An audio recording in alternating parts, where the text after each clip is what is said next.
Hello! So I wanted to make this brief video because I have a few people on Facebook and through YouTube that are sending me emails asking me certain questions about why I don't explain what I'm doing in my YouTube videos that I upload. And the reason for that is that there's so much going on in some of the songs that I'm playing. Certain picking patterns that I'm using, arpeggio patterns.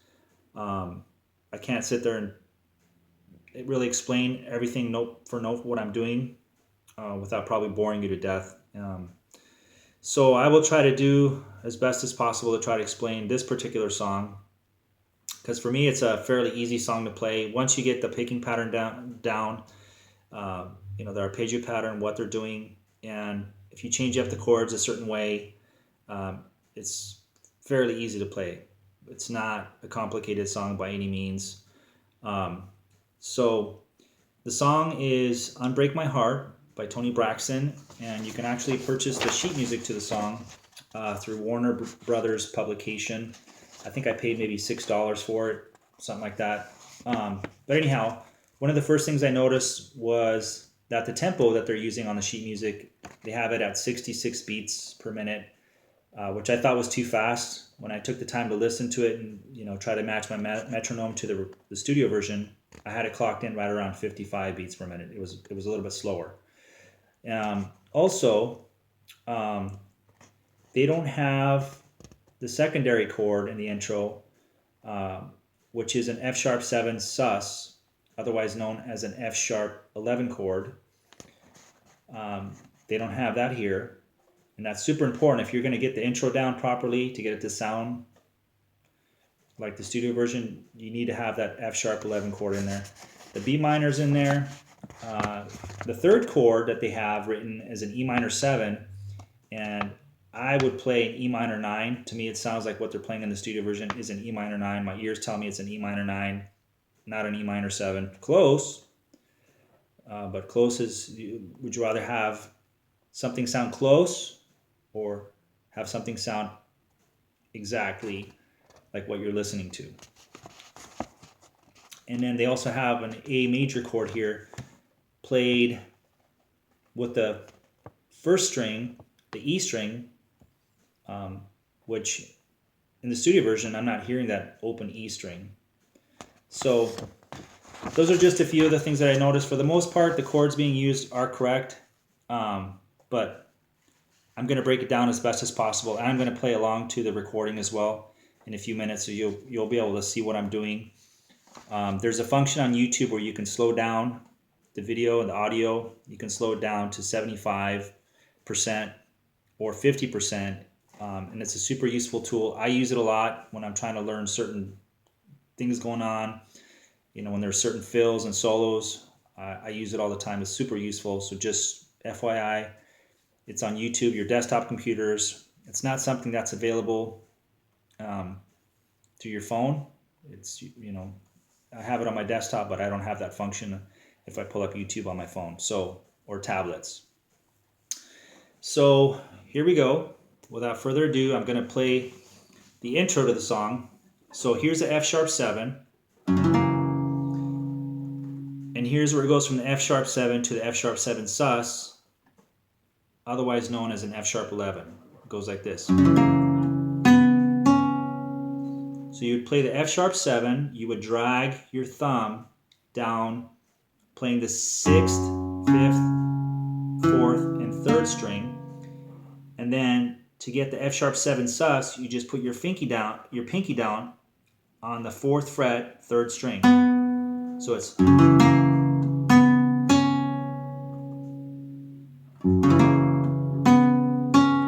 And then you play the 2nd string, which would be a C sharp, which is...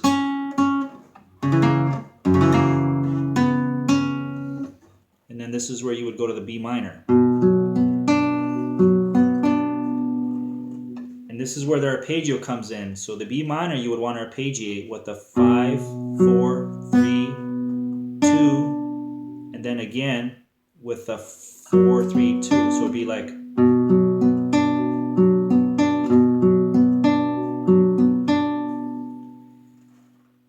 So it'd go like this.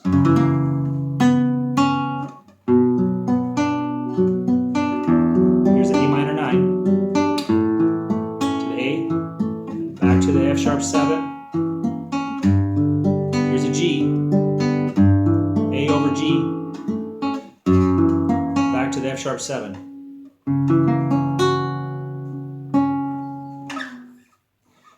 In the sheet music, they have the G, they have the chord diagram with a G like this. And I'm not hearing that in the studio version. You could just play the G like this with a second finger, 3rd fret, 6th string. And then the 4th, 3rd, and 2nd string played open. You want to arpeggiate it. And there's an A over G right there.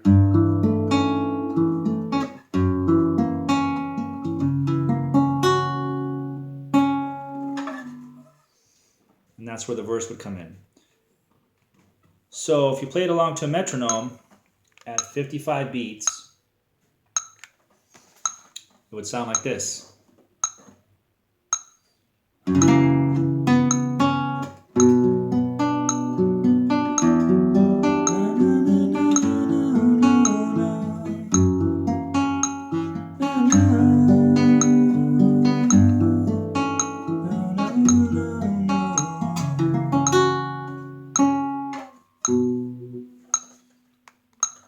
So I can't really sing, so I like to hum along when I play things so I can kind of see how it fits, the changes fit with the vocals. So I'll do my best to try to hum along to certain chord changes so you can see how they kind of fit together. So here's the intro again.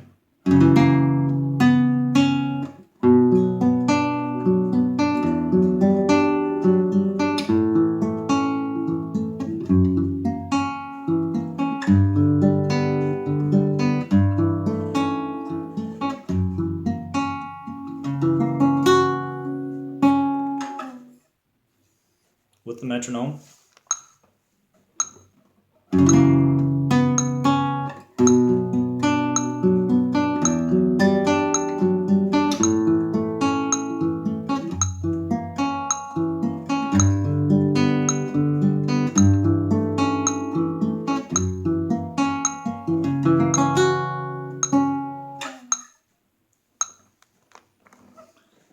So now I'm going to play along to the studio version so you can see where the chord changes are.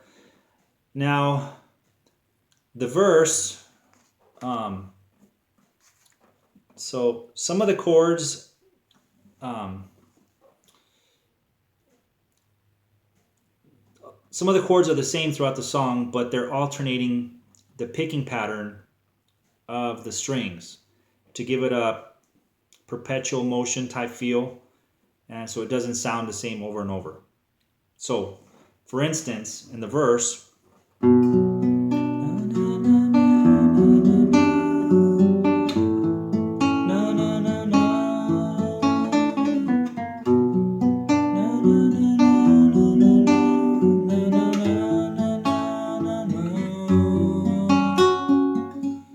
so this is an F sharp 7, but they're going like this.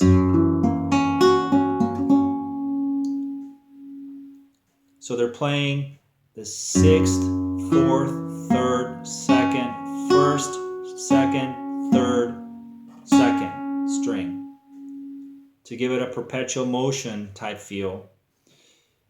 And they're doing that throughout the song.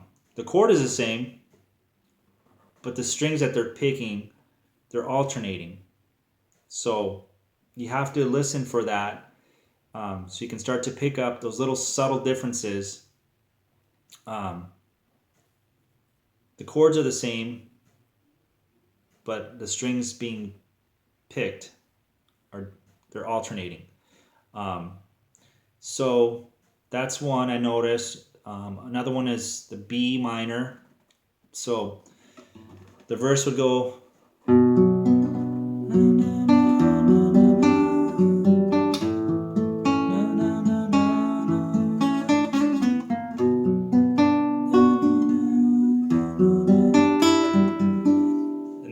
minor 9. When they're doing that again. And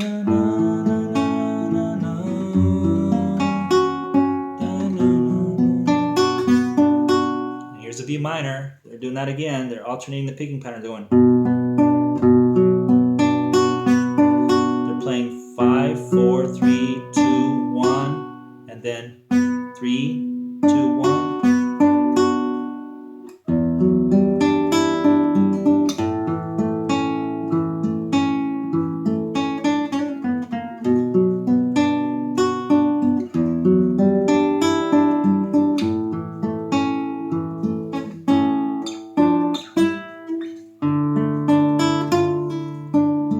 There's a D minor.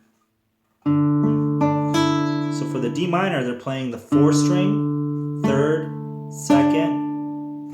They're playing the E open, and then they're playing the F. So it's, they're pulling it off. And then to the G sharp minor. And for the G sharp minor, they're just playing the 6th string, 3rd, 2nd, and 1st. So those are things you got to listen to. They're not playing all the strings. They're just playing some of them. So it's...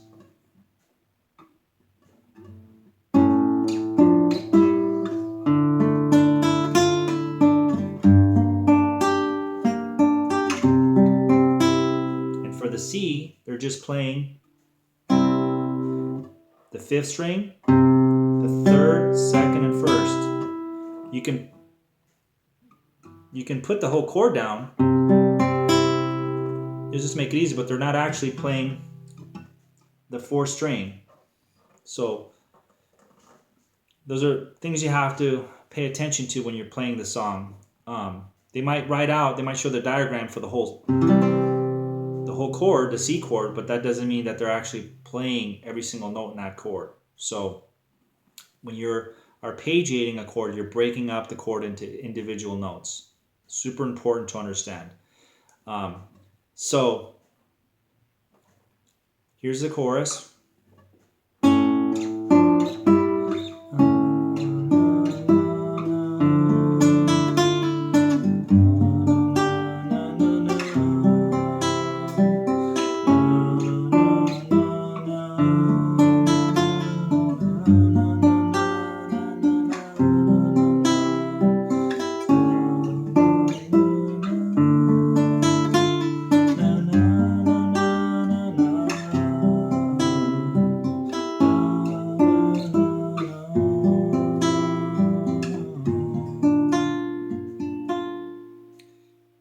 So this chord is a C over B flat. They're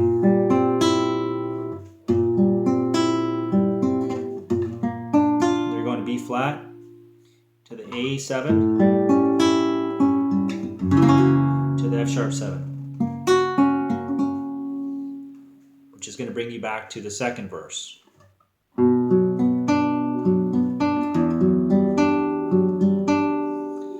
So we'll play the first verse again.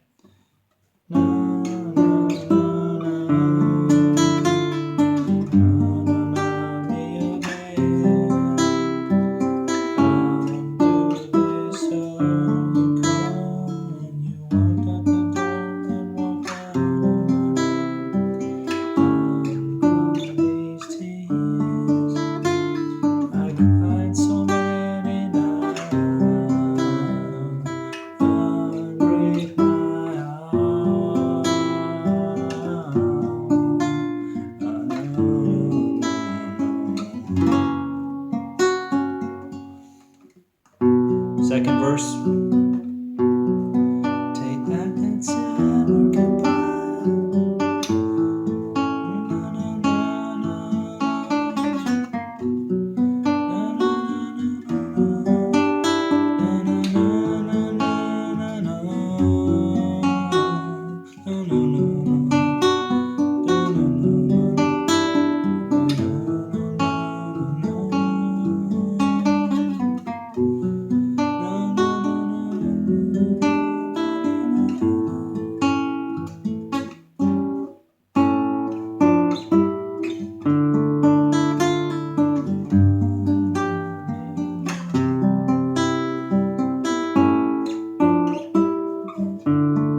is where it changes, and it goes into that solo section or the bridge. So it's like C over B flat to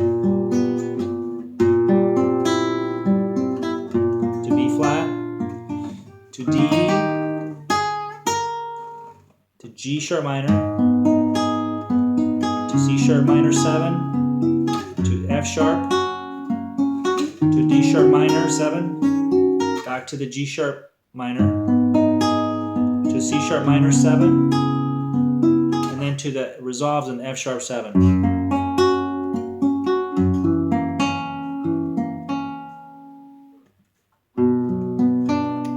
And then back to the last verse. So I'm going to play along to the studio version, and then from there you can slow it down. You can see the picking pattern that I'm using. And on a final note, when learning to play an instrument or a guitar, you should learn how to play it the right way. You will feel more confident and certain in what you're doing, especially when you're playing covers. You will gradually hone your listening skills to know the differences between what is being played correctly and what is not. And if by chance you happen to sign up and take lessons from somebody on YouTube who you think is more of a game show host than an actual professional musician or teacher, fear not. There are plenty of them out there. There are plenty of teachers out there who are not posers. And eventually you're going to find the right teacher who's going to show you what you want to learn. And more importantly, they're going to show you how to play things the right way. So here we go.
go. There's a whole song. I hope you enjoyed my brief tutorial. Again, don't get frustrated if you're just somebody who's starting out, which many are. There's a lot of misleading information out there. Trust your ears. If something doesn't sound right, if you're taking lessons from somebody who's not patient and is not explaining things to you, don't be afraid to move on. There's plenty of teachers out there, good teachers. My teacher's excellent. His name is Jeffrey Thomas. I'll post his information in the video description. Reach out to him. He's super cool. I've taken lessons from him for years. He knows his stuff. He's got kids from all over the world. And he's a super cool dude. I can't say enough good things about him. So I hope you enjoyed this video. Rock on. Keep practicing. You won't get any better without practicing. It's super important you practice as much as you can every day. Peace out.